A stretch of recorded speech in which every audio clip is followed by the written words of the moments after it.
एक छोटे से गांव में एक अनाथ लड़की सुमन रहती थी। बचपन में ही उसके माता पिता का देहांत हो गया था और वह तब से अपने चाचा चाची के साथ रहती थी। सुमन का मन बचपन से ही भगवान गणेश की पूजा में रमा रहता था। सुबह उठते ही वह सबसे पहले गणेश जी के सामने दीप जलाती, फूल चढ़ाती और भजन गाती।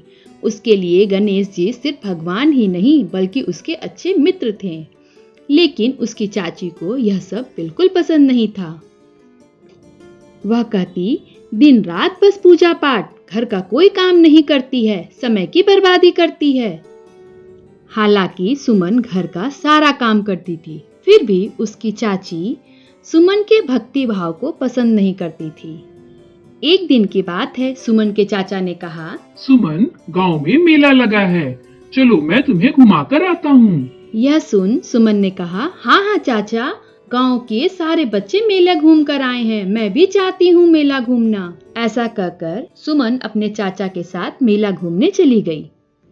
सुमन को जाते देख उसकी चाची ने सोचा, यह एक अच्छा मौका है। जब तक यह मूर्ति घर में रहेगी, सुमन का मन पूजा में ही डूबा रहेगा। ऐसा सोच सुमन की चाची ने गणेश जी की मूर्ति को बागीचे में दबा दिया। शाम को जब सुमन घर लौटी तो सबसे पहले भगवान के दर्शन के लिए पूजा घर में गई।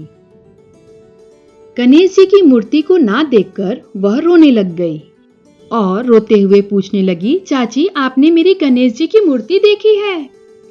मेरे गणेश जी वहां नहीं हैं, कहाँ है मेरे गणेश जी? इस पर चाची ने कहा, मुझे क्या पता तेरे गणेश जी कहाँ हैं।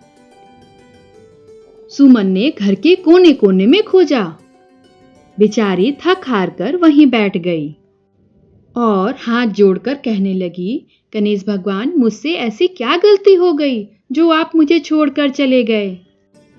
मुझे मेरी गलती के लिए क्षमा कीजिए गणेश जी, आप आ जाइए, मैं नहीं रह सकती आपके बिना। सुमन रोती रोती वहीं सो गई। सुमन के चाचा ने उसे उठाकर बिस्तर पे सुला दिया। गणेश जी, मेरी बच्ची बड़ी दुखी है, आप कहाँ चले गए मेरी बच्ची को छोड़कर? अगली सुबह जब सुमन उठी तो उसने देखा उसकी चाची के पेट में बहुत तेज दर्द हो रहा था। वह दर्द से परेशान थी। दर्द इतना बढ़ गया कि वह सीधी खड़ी भी नहीं हो पा रही थी।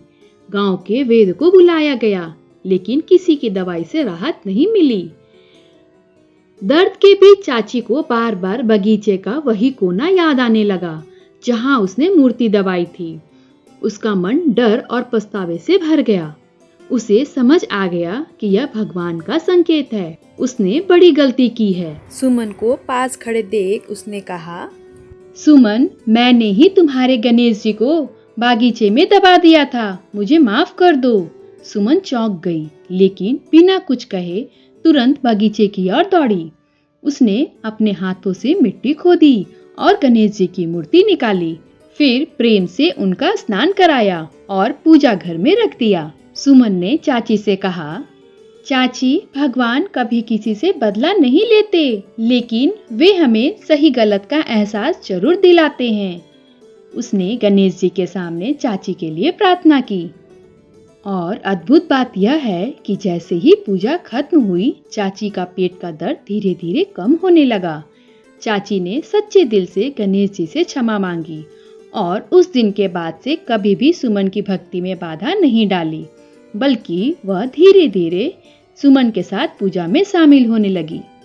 इस कहानी से हमें यह सीख मिलती है, सच्ची भक्ति में इतनी शक्ति होती है कि वह पत्थर दिल को भी बदल सकती है। भगवान कभी अपने भक्त को अकेला नहीं छोड़ते, बस हमें सच्चे मन और साफ दिल से उन्हें याद करना चाहिए। Please like, share and subscribe. मिलते हैं नेक्स्ट स्टोरी में।